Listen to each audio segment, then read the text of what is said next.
Mereka kembali lagi bersama kami di Liga Finansial. Kali ini kita akan membahas tentang saham SMT atau PT Golden Eagle Energy Tbk. Nah, di sini ada direkturnya, ada Eng Siung, kemudian ada direktur yaitu Yuliana. Untuk kantor mereka tadi The Sweetest Tower, lantai 17, tepatnya di Jakarta ya. Jambova Pantai Indah Kapuk. Nah, ini kalau kita di sini kawasan ini cukup elit ya. Kemudian yang kalau kita lihat ini perusahaannya ini kita masih belum tahu ya ini kinerjanya ini apakah membaik atau memburuk, karena dari sebelumnya memang nggak gitu apa ya. Untuk kas dan setara kas ini kita lihat dulu, nilainya itu dia satuan penuh dan bentuk itu dia rupiah.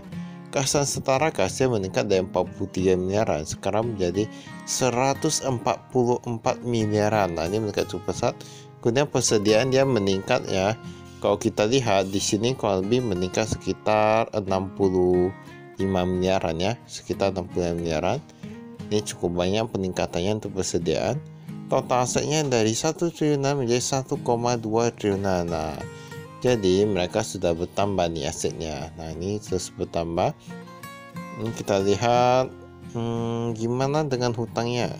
Hutangnya sendiri untuk utang usaha kepada pihak ketiga dia meningkat cukup banyak, di mana dari 72 miliaran sekarang menjadi 156 miliaran. Nah, itu artinya dia meningkat sekitar 80 miliaran ya. Total hutang jangka pendek dari 170 miliar menjadi 399 dan semuanya meningkat. Total hutang dari 200 miliaran menjadi 437. Kemudian ekuitas meningkat sedikit saja. Kalau kita lihat dari sini, total hutangnya dia meningkat lebih banyak daripada ekuitasnya.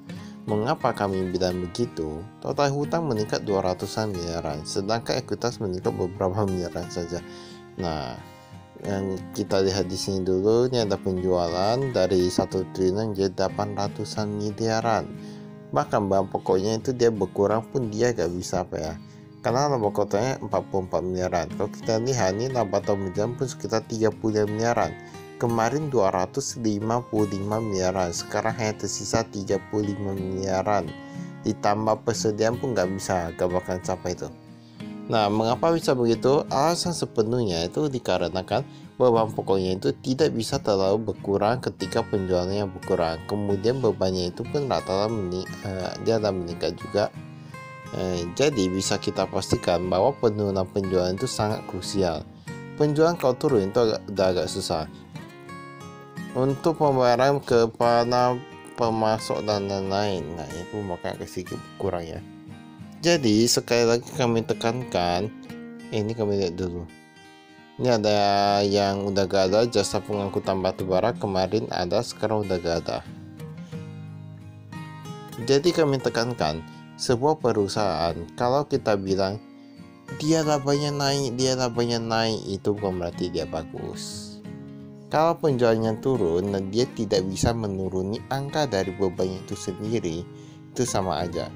Bahkan kalau dia bisa menuruni angka dari beban itu sendiri ketika penjualan sudah turun, itu tandanya dia sudah melemah penjualannya. Nah, itu sangat krusial. Kalau penjualan menurun itu sangat bahaya. Atau tetap pun itu sebenarnya bahaya juga ya. Atau naik sedikit aja pun udah bahaya. Apalagi kalau turun. Kasnya ini kita lihat, nah deposito berjangka dari gada menjadi 48 miliaran. Jadi mungkin karena penjualan menurun, mereka memilih taruh di deposito juga, jadi sekaligus bisa mendapatkan penghasilan tambahan. Nah, jumlahnya ini dia oke ya. Piutang usaha kita lihat berdasarkan pelanggan juga ada. Pihak berhasil kemarin ada dari Geocoal International Pty Ltd.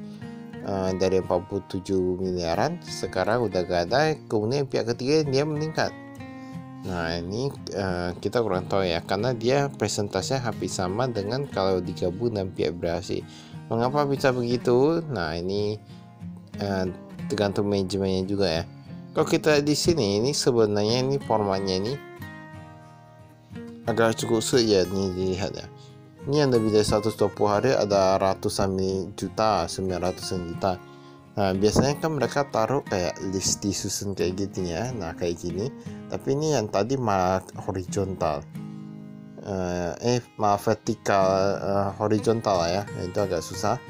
Susah dilihat, apalagi yang belum maksudnya jarang lah melihat lapangan. persediaan ini meningkat, dia meningkat paling banyak di batu bara. Sebenarnya mau bilang gimana ya, walaupun persediaan dia meningkat, tetapi ini kan persediaannya itu pun jumlahnya itu gak mencapai dari yang total penurunan penjualan. Nah, jadi kalau kita ibaratkan persediaannya terjual habis, nah apakah itu memang bisa meningkatkan penjualan atau enggak? Nah, itu kan menjadi pertanyaan sendiri. Kita perlu lihat apakah peningkatan persediaan itu dia sebanding dengan penurunan penjualannya. Nah, itu semua perlu dilihat ya. Ini saya tetap kita lihat di sini. Tapi memang kami kurang mengerti ya, mengapa tahun ini semua rata-rata perusahaannya itu mengalami penurunan kinerja. Kita nggak tahu apakah perusahaan seperti Cleo dan lain-lain itu yang dia cukup bagus itu apakah juga ikut berkurang atau terdampak. Masalahnya kalau kayak saham kayak gitu kan belum keluar ya laporan keuangannya. Tapi sebenarnya ini menjadi momentum ketika penjualannya menurun dan harga sahamnya sama rata tak anjlok diikuti naik IHSG dan lain-lain. Nah, ini menjadi kesempatan untuk beli. Kita lihat di sini ada Golden Prima Energy, dia mengurangi kepemilikan sahamnya ya kayaknya dari 25 menjadi 23. Nah, jadi semua ini perlu kita pahami. Penjualan, mengapa penjualan bisa turun? Karena dulu ada lokal kepala PT Sinar Baru, PT Asindo, PT Atadaya, PT Megakarya dan lain, sekarang udah gak ada. Nah, dia pemesan ke pihak berelasi.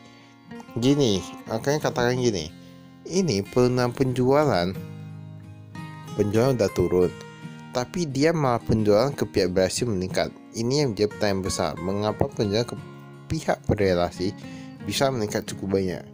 Nah, kita perlu tahu apakah yang pihak ketiga sebelumnya mereka jadi membeli lewat pihak berelasi, lalu pihak berelasi itu masuk ke dalam sini. Nah, gak ada yang tahu ya.